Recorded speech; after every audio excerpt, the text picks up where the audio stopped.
5 financial IQ na mga mayayaman. Una is mag-focus sa cash flow.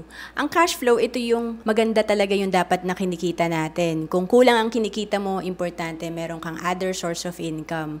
Kaya naman noong 2012, nag-part-time ako bilang financial educator and may full-time job ako bilang accountant. Mabilis mapupuno kasi ang ating alkansya or solid financial foundation. Marami tayong masya-shopping sa investment, makakabayad tayo ng utang na mabilis kung okay ang income natin or cash flow. And pangalawa, proteksyon na ng iyong asset. Hindi pwedeng talagang puro investment lang tayo. Maganda rin talaga at ang mga mayayaman naniniwala na investment din ang insurance. And pangatlo, i-monitor ang gastos kada buwan.